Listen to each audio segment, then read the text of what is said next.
சொல்லுங்க. இந்த மலையில அந்த நாள்ல கல்லு உடைக்கிறவா கல்லு உடைக்கும் போது பெருமாள் மேல கல்லு உடைக்கிற ஒளி பட்ட உடனே ரத்தம் வந்தது. ரத்தம் வந்த பிறகு ஒரு பக்தர் கணவர பெருமாள் தோன்றி ஸ்தம்பகிரி மலையில லட்சுமி நரசிம்மரா உருவாயிருக்கு, சாந்தமூர்த்தியா உருவாயிருக்கேன்ட்டு பெருமாள் கணவரை சொல்லி, அதுக்கப்புறம் மறுநாள் ஊர்ல எல்லாம் பார்த்துட்டு இந்த பெருமாளை பார்த்துட்டு அதுக்கப்புறம் மகாமண்டபம் உள்ள கட்டப்பட்டது, பக்தர்களால கட்டின.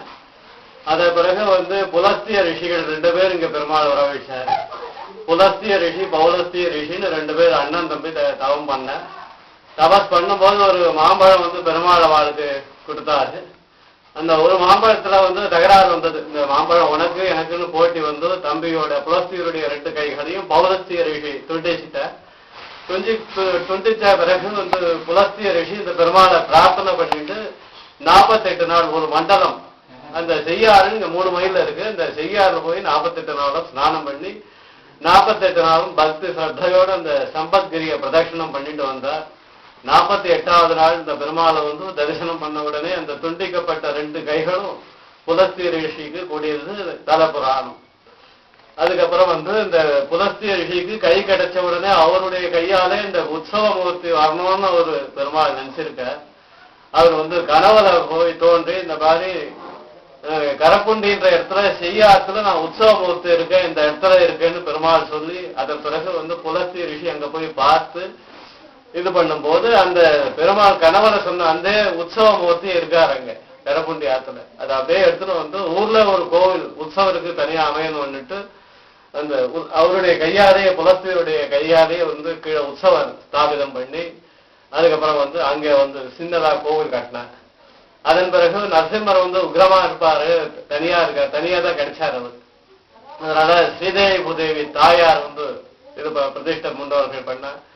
அதன் பிறகு விஜயநகர அரசர்கள் கிருஷ்ணருடைய இது ஊரை பார்த்து நரசிம்மர் இருக்கும்போது கொஞ்சம் ஊர் இதுவா இருக்குமே அப்படின்றதுக்காக கிருஷ்ணதேவராயர் அவா வம்சத்துல வேணுகோபால சுவாமி ருக்மணி சத்யபாமா 2 பேரும் பிரதிஷ்டை பண்ணார் உற்சவர் கோவில்ல. அதன் பிறகு அங்கேயும் இங்கேயும் விடுபட்ட திருப்படிகள்லாம் பண்ணார் இந்த விஜயநகர அரசர்கள் பண்ணார். ஒரு 600 வருஷத்துக்கு முன்ன ஓஹோ சீனிவாசராவுன்னு ஒருத்தட்டு பக்கத்து ஊர்ல இருப்பார்.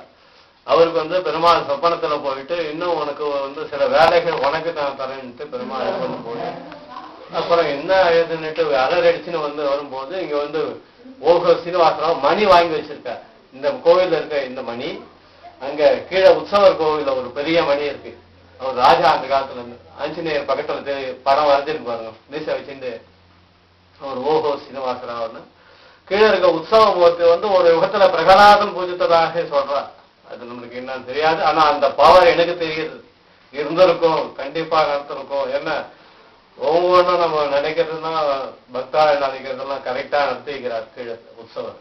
அதனால கண்டிப்பான உண்மைதான்றது நம்மளுக்கு புரியும்.